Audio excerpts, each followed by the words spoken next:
ಎಷ್ಟೇ ಕೆಲಸ ಇದ್ರು ಕೂಡ ಒಂದು ಒಳ್ಳೆ ಸಿನಿಮಾಗೆ ಒಂದು ಒಳ್ಳೆ ಸಾಂಗ್ ಅಂತಂದ್ರೆ ಒಳ್ಳೆ ತಂಡ ಅಂತಂದ್ರೆ ನಿಮ್ ಸಪೋರ್ಟ್ ಇದ್ದೇ ಇರುತ್ತೆ ಸರ್. ಈಗ ಜೊತೆಗಿದ್ದಂತ ಹುಡುಗ ನಿರ್ದೇಶಕರು ರಘು ಅವರು, so ಅವರ ಒಂದು ಕನಸಿಗೆ ಜೊತೆಗೆ ನಿಂತಿದ್ದೀರಿ ಸರ್. ಈ ಸಿನಿಮಾದ ಬಗ್ಗೆ ಹೇಳೋದು ಮತ್ತು ಗುಣ. ನಾನು ಫಸ್ಟ್ ಪಾರ್ಟ್ ನೋಡಿದಾಗ್ಲೇ ಫಸ್ಟ್ ಪಾರ್ಟ್ಗೆ ಹೋಗಿ ವಿಶ್ ಮಾಡಿದ್ದೆ. ಫಸ್ಟ್ ಪಾರ್ಟ್ ನೋಡಿದಾಗ ಹೇಳಿದ್ದೆ ಅವನಿಗೆ, ಯಾವತ್ತು ಈ ನಾಯಿ ಆಗಲಿ ತಾಯಿ ಆಗಲಿ ಯಾವತ್ತೂ ಮೋಸ ಮಾಡಲ್ಲ ಅಂತ. ಸೊ ಅದನ್ನು ಫಸ್ಟ್ ಪಾರ್ಟ್ ಅವ್ನು ಕೈ ಹಿಡಿದಿದೆ. ಯಾಕಂದರೆ ಗ್ರೇಟ್ ಅದು.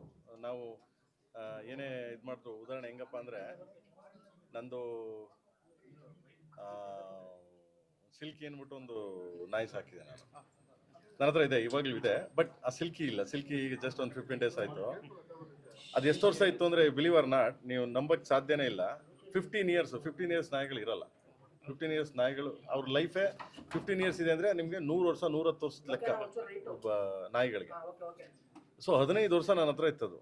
ಕೊನೆಗೆ ಅದು ಅಲ್ಲಿ ನಾನು ತೋಟದಲ್ಲಿ ಸಾಯ್ಬೇಕಾದ್ರೆ ಅದು ಹೋಗಿ ಒಂದು ಹುಲ್ಲು, ಯಾವಾಗಲೂ ಹುಲ್ಲು ಇದನ್ನೆಲ್ಲ ಆಗ್ತಿದೆ, ಅಲ್ಲಿ ಹೋಗಿ ಮಲ್ಕೊಂಡು ಹಂಗೆ ಜೀವ ಬಿಟ್ಟಿದೆ ಅದು. ಅಂದರೆ ಕಾಮಾಗಿ, ತುಂಬ ಪೀಸಾಗಿ. ಅಂದರೆ ಅದು ಹೆಂಗಿತ್ತು ಅಂದರೆ, ನಮ್ಮಮ್ಮ ಬಂದು ನನ್ನ ಅಮ್ಮ ಹೋಗಲಿ ನಾನು ಹೋಗಲಿ ಅಷ್ಟು ಎಮೋಷನಾಗಿ ಓಡ್ಬೋದು. ಅಂದರೆ ಅಷ್ಟು ಪ್ರೀತಿ ಇರೋದು ಅದಕ್ಕೆ. ಯಾರನ್ನೂ ನಮ್ಮ ಹತ್ರ ಬಿಟ್ಕೊಡ್ತಿರಲಿಲ್ಲ ನನ್ನ ತೋಟದಲ್ಲಿ. ಅದನ್ನು ಇವತ್ತು ನನ್ನ ತಾಯಿ ಪಕ್ಕನೇ ಹಾಕಿದ್ದೀನಿ. ನಮ್ಮ ಅಮ್ಮ ಎಲ್ಲಿದ್ದಾರೆ ಅದ್ರ ಪಕ್ಕನೇ ಹಾಕಿದ್ದೀನಿ. ಅಂದರೆ ಏನಕ್ಕೆ ಅಂದರೆ ಅಷ್ಟು ನಿಯತ್ತು. ನಾಯಿ ಮತ್ತು ತಾಯಿ ಇದೆಯಲ್ಲ, ಚಾನ್ಸೇ ಇಲ್ಲ. ಅದೊಂದು ಕಂಟೆಂಟ್ ಇಟ್ಕೊಂಡು, ನಾಯಿನ ಇಟ್ಕೊಂಡು ಅವನು ಮಾಡಿದ್ದಾನೆ. ನಿಜವಾಗ್ಲೂ 100% ಸಕ್ಸಸ್ ಆಗುತ್ತೆ. ಆಮೇಲೆ ನಾನು ಸಾಂಗ್ ಕೇಳಿದೆ.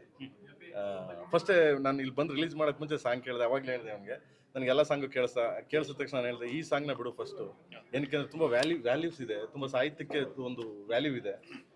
ಆ್ಯಂಡ್ ಇದರಲ್ಲಿ ತುಂಬ ಪವರ್ಫುಲ್ ಮ್ಯೂಸಿಕ್ಕು ಆಗಲಿ, ಆಮೇಲೆ ಸೋಲ್ ಇದೆ. ಸೊ ಇದನ್ನ ಬಿಡು ಫಸ್ಟು, 100% ಹಿಟ್ ಆಗುತ್ತೆ ಅಂತ ನಾನು ಕೇಳಿದ ತಕ್ಷಣ ಹೇಳಿದೆ. ಸೊ ಅದನ್ನೇ ರಿಲೀಸ್ ಮಾಡಿಯಾನೆ. ಆ್ಯಂಡ್ ನಾನು ಹೇಳಿದ ತಕ್ಷಣ ರಿಲೀಸ್ ಮಾಡಿದೆ. ಥ್ಯಾಂಕ್ಸ್ ಮಗ. ಆ್ಯಂಡ್ ನನ್ನೊಟ್ಟಿಗೆ ರಘು ಅಪ್ ಟು ಕರಿಯಾಯಿಂದ till Kariya, excuse me, Jogi and ಪ್ರೀತಿಯಕ್ಕೆ ಮುಗಿದಿದೆ, ರಾಜ ಸೋಮನ್ ಅಪ್ಪವ್ರದ್ದು ಅಷ್ಟು ಸಿನಿಮಾ ನನ್ನೊಟ್ಟಿಗೆ ಕೆಲಸ ಮಾಡ್ದ. ನನಗೆ ಯಾವಾಗಲೂ ಸಪೋರ್ಟಿವ್ ಆಗಿದ್ದ. ಹಗಲು ರಾತ್ರಿ ಊಟ ತಿಂಡಿ ಬಿಟ್ಟು ನಾನು ಒಟ್ಟಿಗಿದ್ದ. ಸೊ ಆವಾಗ ಡೈರೆಕ್ಟರ್ಸ್ ವ್ಯಾಲ್ಯೂಸ್ಗಳಂತಂದರೆ ಯಾವಾಗಲೂ ಹೇಳ್ಕೊಡ್ತಿದ್ದೆ. ಸೊ ಇವತ್ತು ಅವನಿಗೆ ವ್ಯಾಲ್ಯೂಸ್ ಗೊತ್ತಾಗಿದೆ. ಆಮೇಲೆ ನಿರ್ಮಾಪಕ ಆಗಿದ್ದಾನೆ, ಡೈರೆಕ್ಟರ್ ಆಗಿದ್ದಾನೆ. ಒಳ್ಳೆ ಮೆಚೂರಿಟಿ ಡೈರೆಕ್ಟರ್ ಅಂತೀವಲ್ಲ ನಾವು, ತುಂಬ ಪ್ರಾಣಿ ಇಟ್ಕೊಳಕ್ಕೆ ನನಗೆ ಅದು ಅಷ್ಟು ಯೋಗ್ಯತೆ ಅಂತೂ ಇಲ್ಲ. ಪ್ರಾಣಿ ಇಟ್ಕೊಂಡು ಮಾಡೋಷ್ಟು ಪೇಷನ್ಸ್ ಯೋಗ್ಯತೆ ಅಂತಿಲ್ಲ. ಇವನು ಮಾಡಿದ್ದಾನೆ. ನಿಜವಾಗ್ಲೂ ಕಂಗ್ರಾಸ್ ಮಗನೇ, ಗಾಡ್ ಬ್ಲೆಸ್ ಯು. 100% ಹಿಟ್ಟಾಗುತ್ತೆ. ಸೊ ಒಳ್ಳೆ ಸಾಂಗು, ಅದ್ಭುತವಾದ ಸಾಂಗು. ಆಮೇಲೆ ಇವನ ಹಾರ್ಡ್ ವರ್ಕ್ಗೆ ನಂತರನೇ ಇವನು ಹಾರ್ಡ್ ವರ್ಕು, ಊಟ ತಿಂಡಿ ಎಲ್ಲ ಬಿಟ್ಟು ಮಾಡ್ತಾರೆ ಹುಡುಗರು. ಸೊ ಎಲ್ಲರೂ ನಾನು ಒಂದೇ ಕೇಳೋದು ಏನಪ್ಪ ಅಂತಂದರೆ, ಒಂದು ಒಳ್ಳೆ ಸಿನಿಮಾ, ಒಳ್ಳೆ ಸಾಂಗ್ ರಿಲೀಸ್ ಮಾಡಿದ್ದಾನೆ. ಸೊ ನಮ್ಮನ್ನ ಹೆಂಗೆ ಈ ಥರದೆಲ್ಲ ಬೆಳೆಸಿ ಈ ಥರದ್ದೆಲ್ಲ ಪ್ರೋತ್ಸಾಹ ಮಾಡ್ತಿದ್ರಿ, ಸೊ ಅದೇ ರೀತಿ ಎಲ್ಲರೂ ಮಾಡಿ ಈ ಸಿನಿಮಾಗೆ ಅಂತ ಕೇಳಕ್ಕೆ ಇಷ್ಟಪಡ್ತೀನಿ ಅಷ್ಟೇ. ಇನ್ನೇನಿದೆ. ನಾನು ವೇದಿಕೆಯಲ್ಲಿ ಮತ್ತೊಂದು ಖುಷಿ ವಿಚಾರ ಅಂದರೆ, ತುಂಬ ವರ್ಷದ ನಂತರ ನಿಮ್ಮನ್ನು ಮತ್ತು ಆರ್ ಪಿ ಸರ್ನ ಒಟ್ಟಿಗೆ ನೋಡಿದೆ.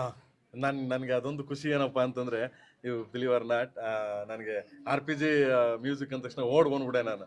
ಆಮೇಲೆ ಸಾಂಗ್ ಕೇಳಿಸಿದ ತಕ್ಷಣ ಹೇಳಿದೆ, ಅದ್ಭುತವಾಗಿ ಇಟ್ಟಾಗುತ್ತೆ ಹೋಗೋ ಸಾಂಗ್ ಇದು ಅಂತ. ಆಮೇಲೆ ಅವ್ರದ್ದೊಂಥರ ಸ್ಟೈಲು, ಸೋಲ್ ಎಲ್ಲ. ನನಗೆ ಹೇಳ್ತಾರೆ ಕೆಲವರು, ಪ್ರೇಮ್ ಸಾಂಗ್ ಆಡ್ಬೇಕಾರೆ ಮ್ಯೂಸಿಕ್ ಗೊತ್ತಾ? ನನಗೇನು ಗೊತ್ತಿಲ್ಲ. ಸೊ ಆ ಥರ ಸೋಲ್ ತುಂಬ ಕನೆಕ್ಟಿಂಗ್ RPG ನನಗೆ. Thanks RPG.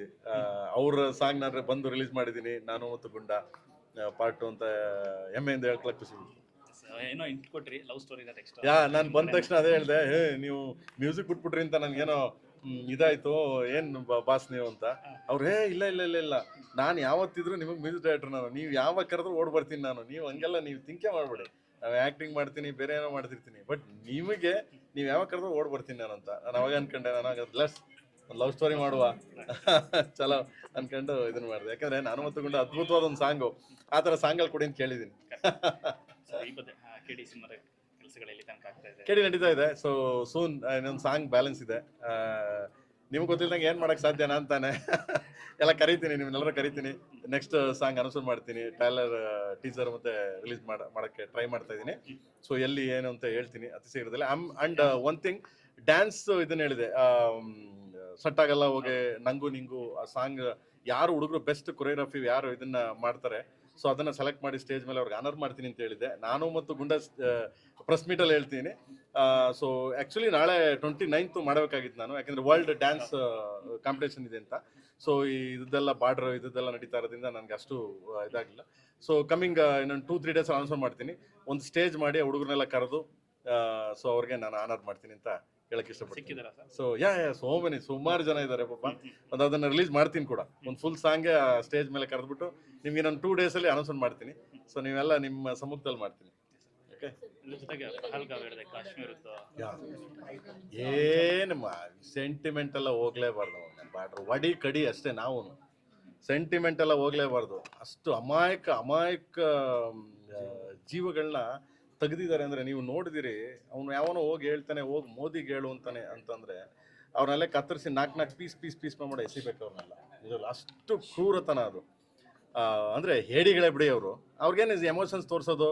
ಆಮೇಲೆ ಯಾರು ಹೇಳ್ತಾರಲ್ಲ ಯುದ್ಧ ಬೇಡ, ಯುದ್ಧ ಬೇಡ. ಸ್ವಾಮಿ ಮಾಡ್ಲೇಬೇಕು, ನಾವು ಬದುಕಬೇಕು ಅಂದ್ರೆ ಯುದ್ಧ ಮಾಡ್ಲೇಬೇಕು, ಏನು ಮಾಡೋಕ್ಕಾಗಲ್ಲ. ಸೊ ನಮ್ಮ ಮೇಲೆ ಯುದ್ಧ ಮಾಡ್ತಾರೆ, ನಮ್ಮ ಜನಗಳನ್ನ ಸಾಯಿಸ್ತಾರೆ ಅಂತಂದ್ರೆ ನಾವು ಯುದ್ಧ ಮಾಡಲೇಬೇಕು. ನಾನು ಯಾವಾಗಲೂ ಹೇಳ್ತಿರ್ತೀನಿ, ಯುದ್ಧ ಮಾಡಲೇಬೇಕು ಯಾವುದೇ ಕಾರಣಕ್ಕೂ. ಸೊ ಅದು ಹೀನ ಕೃತ್ಯ ಅದು, ನಿಜವಾಗ್ಲೂ ಹೇಳ್ಬೇಕು ಅಂತಂದರೆ. ಬಟ್ ಅದನ್ನ ಇದ್ದಾರೆ Modi, the great and only Modi ಸಾಹೇಬ್ರು ಇದ್ದಾರೆ. 100% ಹ್ಯಾಂಡ್ಲ್ ಮಾಡೇ ಮಾಡ್ತಾರೆ, ಹೊಡಿತಾರೆ ನಮ್ಮ ಮಿಲ್ಟ್ರಿ. ನಮ್ಮವ್ರು ಏನು ಸಾಮಾನ್ಯ ಏನಲ್ಲ. ನಮ್ಮ police department and then military ಇದೆಯಲ್ಲ, ಅದನ್ನ ನಮ್ಮ ಕರ್ನಾಟಕ ಪೊಲೀಸ್ ಆಗಲಿ, ಸೊ ಯಾವುದೋ ಒಂದು ಸಣ್ಣ ಕ್ಲೂ ಸಿಕ್ಕಿರೋಗೆ ಪಟ್ ಹೋಗಿ ಹಿಡ್ಕೊಂಬಂದು ಹಾಕ್ತಾರೆ ಪೊಲೀಸ್ ಡಿಪಾರ್ಟ್ಮೆಂಟು. ಅದೇ ಥರ ನಮ್ಮ ಭಾರತ ದೇಶದ ಮಿಲ್ಟ್ರಿ ಇದೆಯಲ್ಲ, ಸೊ ಯಾವುದೇ ಕಾರಣಕ್ಕೂ ಬಿಡಲ್ಲ, ಹೊಡಿತಾರೆ. ಹೊಡಿಲಿ ಅಂತ ನಾನೇ ಕಾಯ್ತಾರೆ. ನಾನು ಕಾಶ್ಮೀರದಲ್ಲಿ ಎಲ್ಲ ಸಿನಿಮಾಗಳು ಮಾಡಿದ್ದೀನಿ. ಆಲ್ಮೋಸ್ಟ್ ಅಲ್ಲಿ ಏಕಲವ್ಯ ಮಾಡಿದ್ದೀನಿ, ರಾಜ್ದ ಸೋಮ್ ಮಾಡಿದ್ದೀನಿ. ಸೊ ಆ ಕಡೆ ಬಾರ್ಡ್ರಲ್ಲಿ ಹೋಗಿ ಜೋಗಿ ಮಾಡಿ, ಆಲ್ಮೋಸ್ಟ್ ಅಲ್ಲಿ ನನ್ನ ಸಿನಿಮಾಗಳು ಎಲ್ಲ ಸಿನಿಮಾಗಳು ಆ ಕಡೆ ಹೋಗಿ ಮಾಡ್ತೀನಿ. ಸದ್ಯ ಏನೋ ಗೊತ್ತಿಲ್ಲ, ಈ ಸಿನಿಮಾ ನಾನು ಕೆಡಿ ಹೊರಗಡೆ ಮಾಡ್ತಾ ಇರೋದ್ರಿಂದ ಅಕಸ್ಮಾತ್ ಇಲ್ಲೇನಾದ್ರೂ ಏಕಲವ್ಯ ಮಾಡಿರಲಿಲ್ಲ ಅಂದ್ರೆ ನಾನು ಕೆಡಿನೂ ಇಲ್ಲೇ ಮಾಡ್ತಿದ್ದೇನೋ, I don't know. So anyway, ಯಾರು ಹೆದರೋ ಅವಶ್ಯಕತೆ ಇಲ್ಲ. ಯಾಕೆಂದ್ರೆ ಸೆಂಟ್ರಲ್ ಮೋದಿ ಸಾಹೇಬರು ಕೂತಿರೋದ್ರಿಂದ ಯಾರಿಗೂ ಹೆದರಂಗೆ ಇಲ್ಲ. ಸೊ ಹೋಗ್ತಾ ಇರ್ಬೋದು, no problem. Thank you so much.